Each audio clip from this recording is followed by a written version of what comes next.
Hello दोस्तों, क्या आपको पता है कि जब इंडिया में अंग्रेजों का शासन था तब इंडिया में तीन तीन कैपिटल यानी कि राजधानियां हुआ करती थी। पहली थी शिमला, जो कि इंडिया के विंटर कैपिटल थी।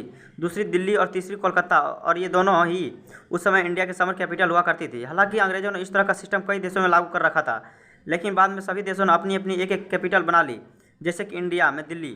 लेकिन आपको जानकर हैरानी होगी कि एक ऐसा भी देश है जिसकी राजधानी आज भी तीन कैपिटल है, और वो है साउथ अफ्रीका, जिसकी एजुकेटिव कैपिटल प्रिटोरिया है, और लेजिस्लेटिव कैपिटल केप टाउन, और जॉर्डन कैपिटल ब्लेमफोर्टन। ऐसा इसलिए क्योंकि 1994 तक अंग्रेजों का गुलाम रहा था।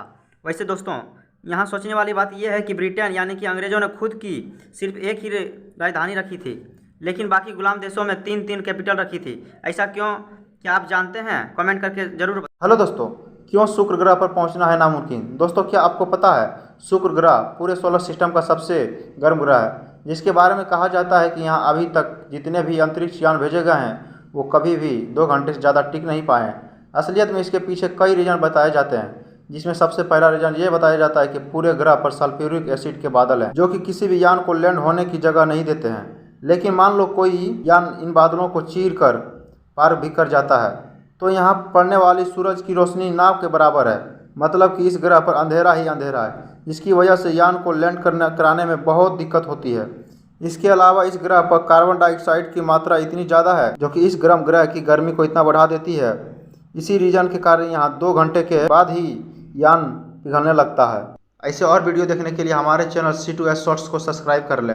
रसिया इंडिया का कितना जिगरी दोस्त है, जरा ध्यान से सुनिएगा। असलियत में ये बात साल 1971 की है, जब इंडिया पाकिस्तान युद्ध में पाकिस्तान बुरी तरह से पिट रहा था। इसलिए अमेरिका ने पाकिस्तान को सपोर्ट करने के लिए अपना 7वां बेड़ा पानी के रास्ते इंडिया भेज दिया, और इंडिया को बंगाल की खाड़ी वाले इलाके से घेर लिया। इतना ही नहीं, यूके ने अपने हथियारों से भरे कई जंगी जहाज़ों को भारत की अरब सागर से घेराबंदी कर ली थी।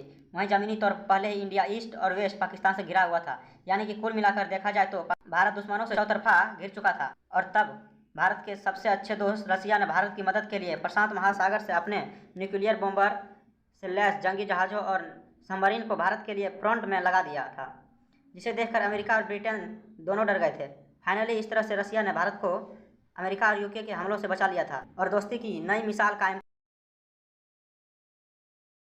हेलो दोस्तों, पाकिस्तान में मौजूद एक अज्ञात शख्स पाकिस्तान के आतंकवादियों को मार रहा है, बिल्कुल उसी तरह जिस तरह कोई खुफिया एजेंट अपने मिशन पर सबका खात्मा करता है। प्रयास ये भी लगाया जा रहा है कि ये किसी दूसरे देश से भेजा गया खुफिया एजेंट है, जो कि कुछ दिन पहले से इंडिया में आतंक फैला रहे मोस्ट वांटेड आतंकवादियों को मार रहा है। और ये बंदूकधारी इतना ज़्यादा खतरनाक है कि इसने कश्मीर के आतंकी कमांडर इन चीफ को कराची में घुसकर उसी की जगह पर मार गिराया है, और उसके ही एक साथी को रावलपिंडी में मार गिराया है। और अब आलम यह है कि कुछ बचे हुए आतंकवादी सरकार से अपनी सुरक्षा के लिए गुहार लगा रहे हैं, और इनमें से कुछ तो मरने से डरने के लिए बिल में जाकर छुप चुके हैं। फिलहाल ये अज्ञात शख्स कौन है, कहाँ से आया है, इसका अब तक कोई भी पता नहीं चल पाया है। अगर किसी को पता चले तो कमेंट करके जरूर बताएं।